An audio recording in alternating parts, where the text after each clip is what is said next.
Bihar SIR प्रक्रिया आरंभ होगा पूर्व 24 जून ने बिहार 7.89 कोटी भोटर थिले जहा तालिका कहूछि किंतु एबे सेठारे भिन्न कथा देखा मिलुछि जेतेबेले 27 जुलाई सुधा 7.24 कोटी भोटर थिले जहा 8% ह्रास पाइछि। यह 2005 फेब्रुआरी एवं अक्टोबर निर्वाचन मध्य देखा जाइतिबा 2.5% ह्रास तुलन में गोटे वर्षरु कम समय मध्य आनुपातिक भाव अधिक ह्रास होइछि। किंतु एबे एने निर्वाचन कमिशनर कहते जे बिहार भोटर तालिकार एसआईआर प्रक्रियार प्रथम पर्याय समाप्त हेबा परे 7.24 कोटी फॉर्म दाखल करा जाइछि।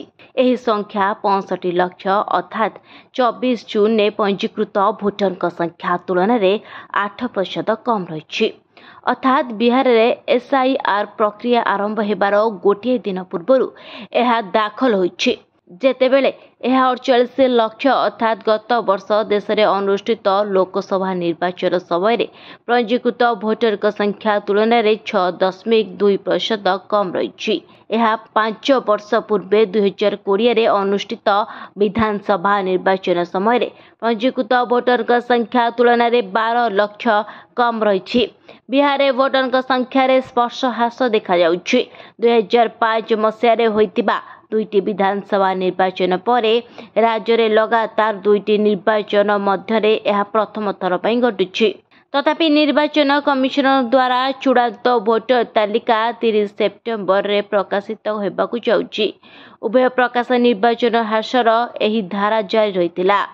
राज्य किंबा विधानसभा रे लगातार दुईटी विधानसभा निर्वाचन अनुष्ठित होइतिला एवं लोकसभा निर्वाचन अनुष्ठित होइतिला। 2005 पर प्रत्येक निर्वाचन में भोटर संख्या वृद्धि पाई किंतु एबे एने बिहार भोटर तालिका आरंभ होइछि। राज्य में विधानसभा एवं लोकसभा निर्वाचन पर पंजीकृत भोटर संख्या निश्चित करे जे यह साधारणतः प्रत्येक थर वृद्धि पाई किंतु जातीय गणमाध्यम रिपोर्ट अनुଯାयी 1977-2000 मसीह झारखंड अंश होइतिबा विधानसभा निर्वाचन मंडल गुड़िक हटाइबा पर तृतीय सीमा निर्धारण पर प्रथम निर्वाचन होइतिला। रिपोर्ट न्यूज दुनिया।